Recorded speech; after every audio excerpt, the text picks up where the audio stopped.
OK, we're going to start, though, with Manchester United, whose supporters might have been hoping for a quiet international break after that much-needed win over Sunderland. Not a jot of it, though. Minority owner Sir Jim Ratcliffe has said that he wants to give Ruben Amorim 3 years in the job to prove himself. At least he said that's what it'll take to prove himself. Asmir, 3 years for Amorim, do you think that's a good thing, bad thing, normal in football land? Not really. Well, I think it's a good thing for the manager, of course. I think to have the backing of an owner and having his long-term vision is fantastic for him. I think it's definitely not normal these days. I think most owners don't have too much patience with teams and they want to see immediate results. So I think for an owner to come out so publicly to back the manager in this long-term fashion is quite unusual these days. So I think for him it's a positive thing. Yeah, I mean, it's quite heartening to see such a vocal support, as you said. But if they go and lose their next, 3 games, does that all become quite irrelevant, do you think? It could all change. It could all change. I think this day and age in football, as we said earlier, it's about instant results and change, and I think as ultimately football is a results business. We all know that we live and die by our results, and I think that's the same for Ruben Amorim. So I think for him, he has to continue to win. I know he's won 3 home games in a row, which again is a step in the right direction for him and his team. But I think ultimately he needs to keep winning. He needs to keep the supporters on side as much as he can. Yeah, exactly. And he has to keep the belief from the supporters and the players. And I think it's going to be very difficult because obviously Liverpool away is the next game for them, and that's going to be a tricky one with Liverpool wanting to bounce back as well. So he needs to keep winning, needs to keep getting results, and there's no getting away from that. Yeah, I mean, they look tough fixtures, like you say, Liverpool next. They may or may not. I mean, Liverpool aren't in the greatest vein of form at the moment. So if they got a victory over Liverpool, that would go some way in making a bit of a statement, wouldn't it? Would be huge. Would be huge. I mean, it's maybe a time, not the worst time to play Liverpool with recent results, but at the same time, Liverpool could be that wounded animal coming back after this international break, really wanting to kick on. So I think those games, Liverpool against Manchester United, they're always going to be heated. There's always going to be special occasions, no matter the run of form each team is on. So I think it'll be a big challenge for him and his team, and there's no getting away from him. Even Brighton after that is a difficult game. So he needs to continue to collect points. Dave Reed is at the big screen to examine some of those claims about Amorim. Start over to you, journalist Dave. Thank you, Vicky. Thank you. Yes, Sir Jim Ratcliffe has compared Ruben Amorim and Mikel Arteta, saying that the Arsenal manager had a miserable time over the first couple of years at Arsenal. Amorim has now managed 50 games at Manchester United, so we can compare his start to that of Mikel Arteta. Now, the first thing you're going to notice here is that Arteta had a better win rate. Amorim has won 8 fewer games than Arteta did in his first 50. They've scored a similar number of goals here, but it's the goals against which you'll see a major difference. Amorim's team has conceded 28 more goals than Arsenal did, and they've really struggled for clean sheets as well. They've conceded more than twice on 21 occasions, including against Grimsby and Burnley just this season, and they've conceded 3 or more goals on 9 occasions as well. They let in 4 at Newcastle and Brentford at the back end of last season. It's those heavy defeats which are harder to stomach for ex-players and, of course, the supporters as well.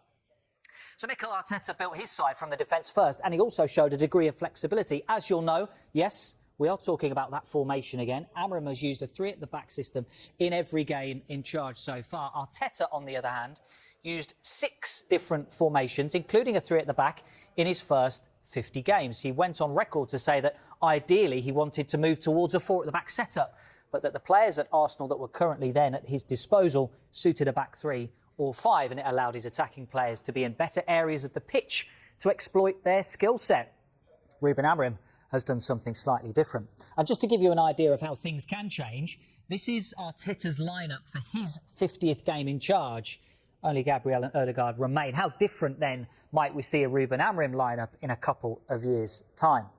So let's take a closer look at Sir Jim Ratcliffe's quotes that Arteta struggled for a couple of years when he took over. We've got Arsenal's league positions by day since Arteta taken over, with the dates along the bottom. Now, like Amorim, Arteta took over in the middle of a season. It's true, there were difficult runs of results. In the first few months of the campaign, Arteta had to navigate the COVID pandemic. That's that line there. But crucially, after that period, he also won the FA Cup. Now, after a year in charge, I know your eyes are getting drawn down here. Well, I'm going to get to that bit, don't worry. But we're going to start here, because on Christmas Day 2020, Arsenal were 15th in the table with just 4 wins from their opening 14 games. Now, had stadiums been full at that point, would the outcome for Arteta and his time in charge be different? You wonder.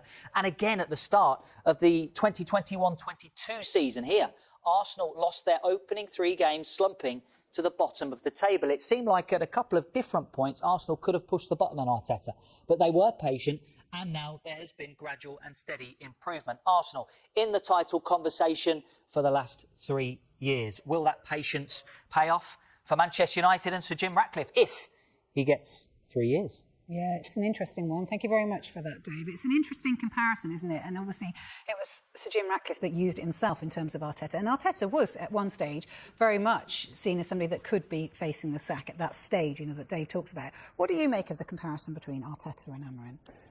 I can see the comparison, the fact that both projects at the time when Arteta took over and obviously when Amorim's taken over Manchester United, were going to be long-term projects. Yeah. There was going to be changes to the squad, to the players. There was different systems and different beliefs in the way they wanted to play. So I do see the comparison in the long-term project. Now, where we see the difference, and I definitely saw the difference with Arteta, he was definitely trying to find solutions. He was trying to find different solutions, really working hard into getting the best system for his players, getting those players fitted into that system and seeing what works best. And I think that's what the ownership saw as well.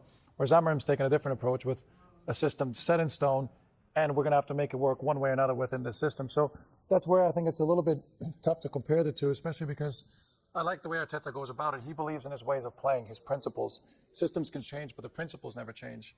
Whereas Amorim is stuck on principles and systems, and I think that's where maybe he's getting a little bit more criticism and scrutiny than Arteta was, because Arteta was definitely searching for different solutions during his first couple of years at Arsenal. Asma, we've seen a lot of Plan A from Ruben Amorim. Do we need to see Plan B if he's to survive 3 years? Seems very stuck on Plan A. That's definitely the case. Which I respect in a certain way, because I think, as a manager, you need to come in and transfer those beliefs into the players, into the staff, and everyone surrounded around the club. There comes a point where results are important. It's not all about the way you play football at times. So results become important.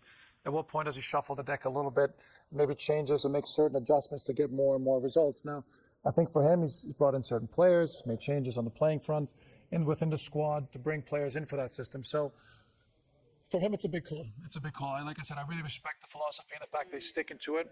But at the same time, we've seen also the best managers in the world. Pep Guardiola, likes of Mikel Arteta, adjust at times when it needed to because of, obviously, reasons to get those results. So something I wouldn't be surprised if he did at some point, but it seems very stuck in his ways at the moment. He does. And he was last week at Carve, bringing you in here, because he was last week kind of blaming pundits for getting into his players' heads. Now, Sir Jim seems to be suggesting that the media wants knee-jerk reactions. Journalists like you, young man.